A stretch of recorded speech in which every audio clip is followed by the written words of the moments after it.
अस्सलामु अलैकुम वरहमतुल्लाहि वबरकातुहू। सबसे पहले मैं अपने नाज़रीन और सामीईन और तमाम सब्सक्राइबर्स और मोहब्बत रखने वाले और इस पैगाम को अज़मत के साथ सुनकर अल्लाह के बंदों को पहुंचाकर सदक़े जारिया के मुस्तहिक़ बनने वाले अपने तमाम दोस्तों को मोहब्बत भरा सलाम पेश करता हूँ। अस्सलामु अलैकुम वरहमतुल्लाहि वबरकातुहू।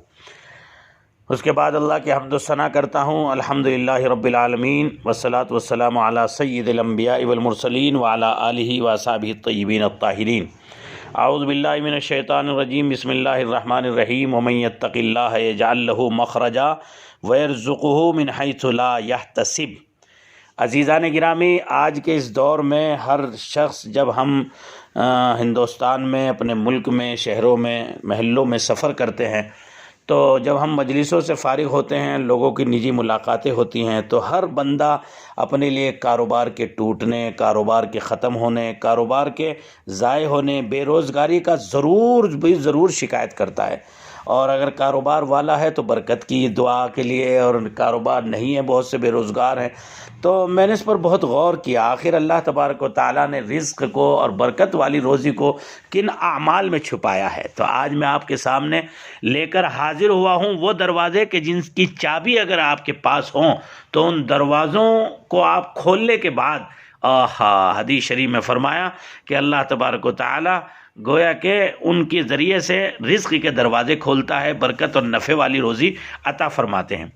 जब मैंने इस पर बहुत गौर किया तो पता चलता है कि रिज़्क़ के 4 दरवाज़े अल्लाह तबारक व तआला ने बनाए। पहले 3 तो सिर्फ़ मुसलमानों के लिए, यानी उन 3 दरवाज़ों को इस्तेमाल करेगा अहले ईमान, और चौथा सारी दुनिया के लिए है, वो मुस्लिम के लिए भी गैर मुस्लिम के लिए, यानी वो दरवाज़ा भी इख्तियार करेगा तो रिज़्क़ ज़रूर आएगा। लेकिन मुसलमान इन 3 दरवाज़ों के साथ रिज़्क़ तलाश करेगा तो एक दफ़ा को अल्लाह अकबर, अल्लाह की तकदीर भी अल्लाह बदल देंगे इसके हक़ में, अगर ये 3-4 काम करेगा। नंबर 1, रिज़्क़ हासिल करने का सबसे पहला दरवाज़ा बुज़ुर्ग और दोस्तों अल्लाह की इबादत का, नमाज का एहतमाम है। जो शख्स भी नमाज का एहतमाम करता है, अल्लाह पाक उसको बरकत वाली रोज़ी अता फरमाते हैं, और उस नमाज के अमल की बरकत से अल्लाह तबारक व तआला उसको अपना मोहतरम भी बना लेते हैं। और उसके अंदर जो है मैं आपको बताऊं कि ऐसी रोज़ी उसको सुकून की मैसर होती है कि वो देखने ही रहता है कि मुझे ये नेमतें कहाँ से मिली। और ऐसा क्यों ना हो अजीज़ों, इसलिए कि नमाज अल्लाह तबारक व तआला की गोया के मेराज है, अल्लाह तबारक व तआला से राज व नियाज है। गोया के अल्लाह तबारक व तआला की तरफ से नमाज का अमल जो है वो हम सब को मेराज का रुतबा हासिल करने के लिए दिया गया। नमाज का अमल हम सब के लिए गोया के अल्लाह की तरफ से नमाज की कुंजी है, मोमिन का हथियार है। नमाज कब्र की रोशनी है, नमाज मोमिन का नूर है, नमाज दिन का सुतून है। और सच्ची बात यह है कि जब हम अपने दुश्मन से महफूज हो जाएंगे तो रोज़ी के दरवाजे खुल जाएंगे, और वो दुश्मन है शैतान। और हदीस शरीफ में फरमाया, नमाज शैतान का मुंह काला करती है। नमाज तो गोया अल्लाह की ज़ात आली की VIP मुलाकात है। इसलिए फरमाया कि सबसे पहला दरवाज़ा तो रोज़ी का नमाज की एहतमाम पाबंदी के साथ करना, यानी वक्त से पहले हाजिर होने की कोशिश करना, और गोया के सुकून और खुलूस के साथ अल्लाह की इबादत का एहतमाम जमाअत के साथ करना। रिज़्क़ के हासिल करने का दूसरा दरवाज़ा इस्तिग़फ़ार है। सैयदना नूह अलैहिस्सलाम ने फरमाया, क़ुल्तु अस्तग़फ़िरू रब्बकुम इन्नहु काना गफ़्फ़ारा युरसिलिस समा अलैकुम मिदरारा। इस्तिग़फ़ार अमल करने की बरकत से बंदे के लिए आसमान और ज़मीन के दरवाजे खुल जाते हैं। इसलिए अस्तग़फ़िरुल्लाह, अपने गुनाह पर शर्मिंदगी के एहसास के साथ इसको कम अज़ कम पढ़ा करें।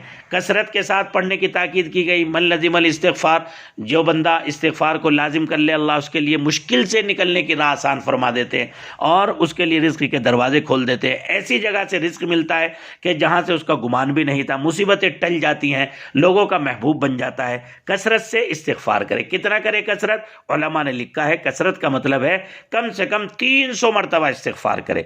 अस्तग़फ़िरुल्लाह अस्तग़फ़िरुल्लाह। हर नमाज के बाद एक तस्बीह पढ़ने में 3 मिनट जाते हैं। इस अमल का एहतमाम कर लिया करें। और रिज़्क़ हासिल करने का तीसरा दरवाज़ा है तक़वा। तक़वा के माना गुनाह से बचना। हर मुसलमान पर हर नेकी का करना लाजिम नहीं है, लेकिन याद रखो मुसलमानों, हर गुनाह से बचना हर मुसलमान के लिए लाजिम है। अल्लाह हम सबको अमल की तौफीक अता फरमाए। और उसका आसान तरीका यह है कि हम हर काम करने से पहले ये देख लें कि ये काम, इस काम से अल्लाह और उसके रसूल मना तो नहीं फरमा रहे। अगर मना फरमाए तो रुक जाए, तकवा इख्तियार करेगा, अल्लाह पाक उसे बगैर मेहनत के रोज़ी अता फरमाएंगे। और भाई, रिज़्क़ हासिल करने का चौथा दरवाज़ा है कि आदमी नमाज का एहतमाम करे, इस्तिग़फ़ार की कसरत करे और जो है वो गुनाह से बचे। और चौथा दरवाज़ा है माश की जो है लाइन इख्तियार करे, यानी उसके लिए जद्दोजहद, कोशिश, भाग दौड़, दुकान, शोरूम, कारोबार, मुलाजमत, जो भी शक्ल है वो उसको करे। इसमें हम सब बराबर हैं। मुस्लिम करेगा उसको भी मिलेगा, गैर मुस्लिम करेगा उसको भी करेगा मिलेगा, मुस्लिम करेगा उसको भी मिलेगा। ये कॉमन है सबके लिए। लेकिन मुसलमान इन 3 दरवाज़ों को पहले इख्तियार करे, इस दरवाजे को बाद में इख्तियार करे, ताकि वो जो है बच जाए गुनाह से।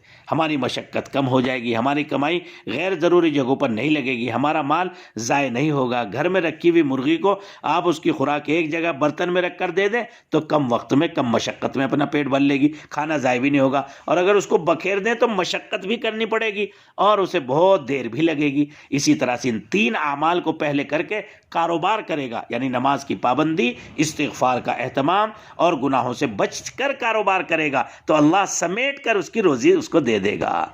ये दरवाजे हैं। अल्लाह हम सबको इनकी कुंजी नसीब फरमा दे और इन 4 बातों पर अमल की तौफीक अता फरमाए। व आखिरु दावाना अनिल हम्दुलिल्लाहि रब्बिल आलमीन वस्सलातु वस्सलामु अला सय्यिदिल अंबियाइल मुरसलीन व आखिरु दावाना अनिल हम्दुलिल्लाहि रब्बिल आलमीन।